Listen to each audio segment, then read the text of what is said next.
about sampling fundamentals. I'm going to cover three key things. First, what is sampling, why it's important, and what the basic sampling design process is. It can get much more complicated than what I'm going into, but this hits the highlights so you have a general idea of what's involved in designing a sample.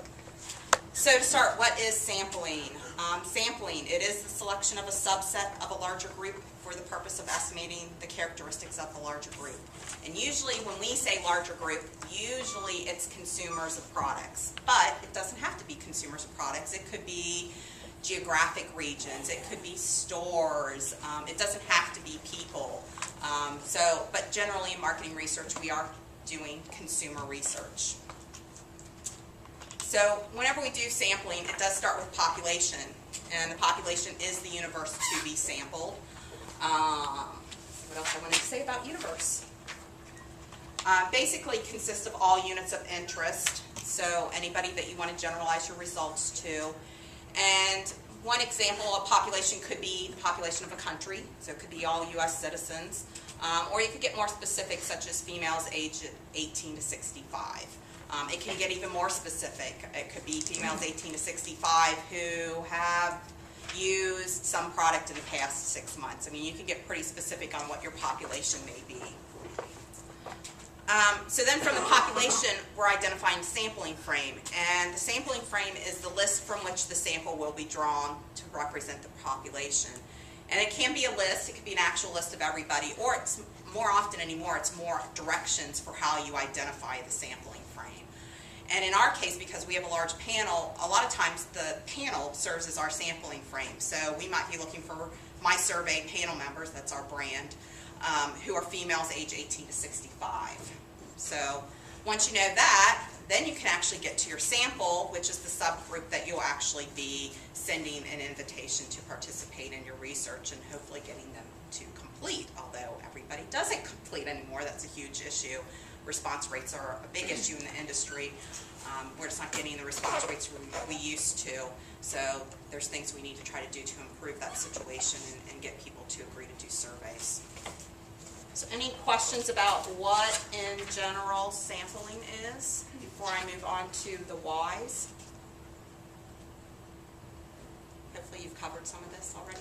No, we're waiting for you. No, you haven't Actually, covered sampling yet? Sammy, Okay. we talk about sampling. We definitely have talked about it. Talked a lot about screening and that kind of thing. But in terms of the basic definitions here, they've actually had this in an intro to research class. Yeah. I mean, some of this not delivered as well as you're delivering. Yeah, this is probably the more statistical part of sampling, and actually you can get a lot more technical than this, which actually I'm changing some of my training for internal purposes because I think I got too statistical and I was losing people. So you have to hit that happy medium when you're explaining statistical concepts. So let's move on and talk about why sampling is important. And really, I mean, sampling is the basis for marketing research. I mean, if you don't have a representative sample, you don't know what you're basing your decisions on, so you can't make a good decision.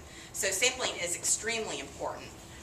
And what I did is I pulled a number of examples that really kind of start demonstrating why sampling is important.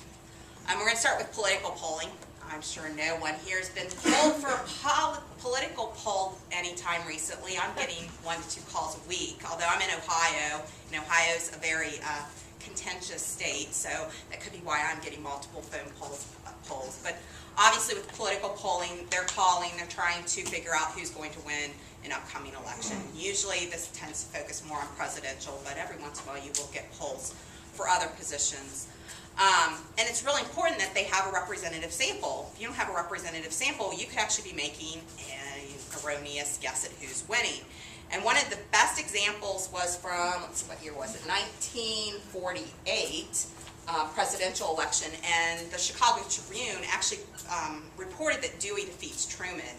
So they had based this headline off of a poll. It was a phone poll at the time. And in 1948, phone wasn't a representative sample. They did not get a good sample, so they made the wrong prediction. And what's funny is this picture actually shows Truman holding up the Dewey defeats Truman. So I thought that was a really good example, I thought, of why it's so important to have a rep sample. And you will see a lot of variation in polling results, too, if you start looking. Right now, some of them are so close, I think you'll see a lot more variation. running neck and neck in a lot of the states.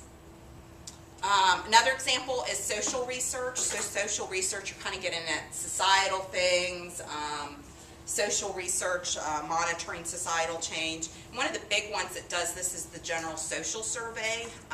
This is just one example of one of their questions, which is say your own health in general is excellent, good, fair, or poor.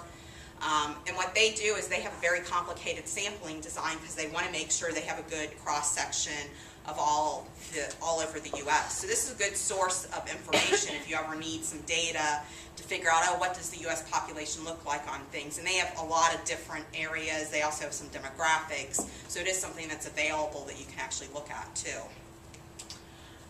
Another good one are news polls. I'm sure all of you, because you are in Cincinnati, and I know the Cincinnati news stations do this, they ask questions and they say, oh, phone in, give us your opinion.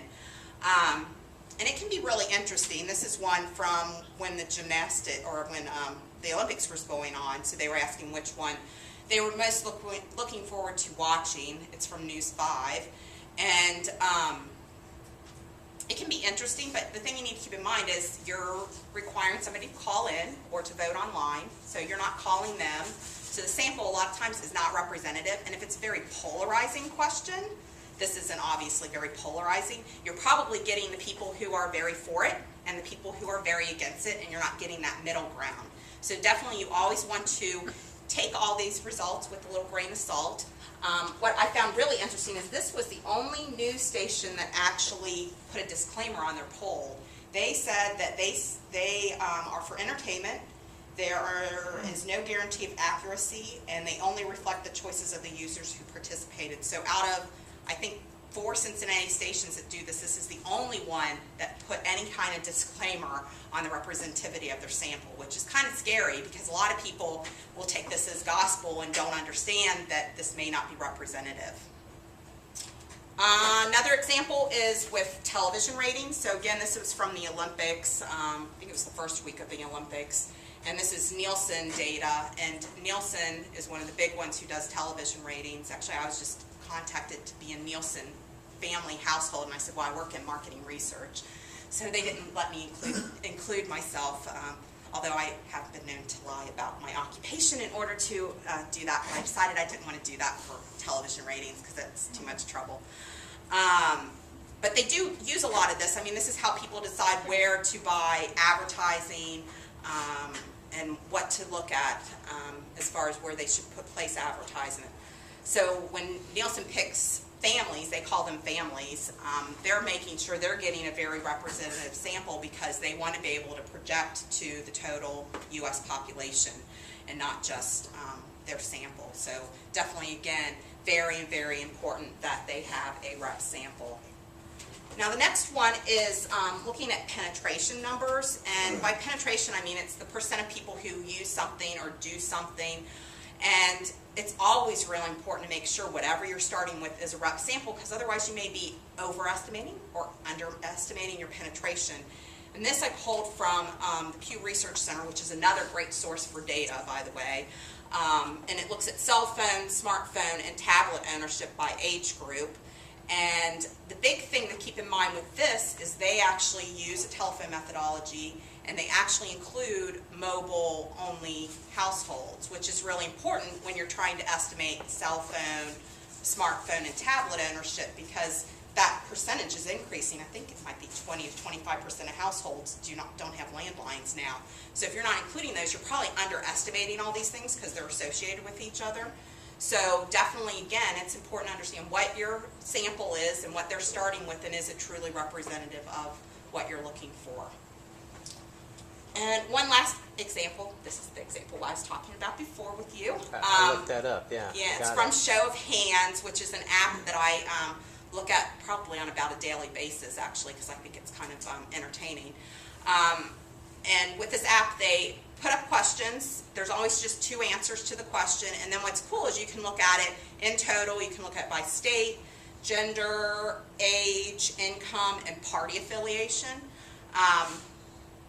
I think the big thing to keep in mind, again, is the sample rep. So in this one in particular, it says e-reader or paper book. So why might this be concerning if you're asking e-reader or paper book in this application, knowing that it's an application? Anybody know? It's all red. Well, the methodology, these people are already online to Yeah. do this, right? So it's going to skew e-reader. Yeah. To the- Yeah, you have to have a tablet or a smartphone to be doing this, which probably increases your likelihood that if you don't have an e-reader, you have an app that allows you to do an e-reader. So definitely this is not projectable to the U.S., and you have to take some of this with a grain of salt. But I think sometimes even the comparisons of age groups or party I find really more interesting than anything. It's interesting to see where the independents, if the independents are more like Democrats or more like Republicans on certain issues, and it really becomes clear what the differences are between Democrats and Republicans. So it's just an entertaining app, and it can kind of give you a flavor for what you might expect out of questions, but it's definitely not necessarily rep of U.S. And that some of the questions are silly, like I see Twizzlers versus Red Vines. Well, that's not silly. That's a no-brainer. Twizzlers. Well, see, and I didn't answer that because I don't like either one. You don't like Twizzlers? Red Vines in I there. hate Twizzlers. Sometimes they get, I was trying to look to see if there was a really interesting one. I don't see a really good one. Sometimes they're very, almost philosophical, and you have to really think about which one would you really I was choose. going to say, do you have any memories that you would pay $1,000 to permanently erase if you could? You talk about philosophical. Yeah. Permanently erase. Yep, there's the question, there's usually at least one a day like that, because they usually put up, I don't know, they've probably been averaging 10 questions a day. Huh. So it's an interesting application. I was telling Aaron it would be a good one to get some ideas for a survey for, well, that was your consumer behavior class. Yeah. I downloaded the app, by the way, after you told Oh, me did that. you? Okay. So see, I got another convert. And they get pretty high. If you look at the national, I mean, that's got 10,000 votes. So Yeah. you are getting big numbers. But like I said, you don't know if they're representative. Yeah. I would love to do something like this with our panel where we were more guaranteeing a rep sample, because it's the immediate feedback thing. People like that. Respondents like to get feedback in how they compare to other people. So I would love to see us do something like this with our panel. But it's hard to try to build the rep part in. You'd always have to ask questions of a rep sample and then have somebody compare themselves to that rep sample rather than like on the fly keep adding people. But maybe someday. And one more thing, have to do a Dilbert cartoon. Haven't done one of those yet today. So this is from Catbert. Employee survey. Says you want fewer benefits. Dilbert's a little, can't believe that. And they said they did a random sample. Dilbert's suspicious, and then they say, oh, you want more verbal abuse. So I think all of these, this and all the examples really spell out that you have to be somewhat cautious. You have to make sure you're doing your sample correctly, and that you know what you're getting.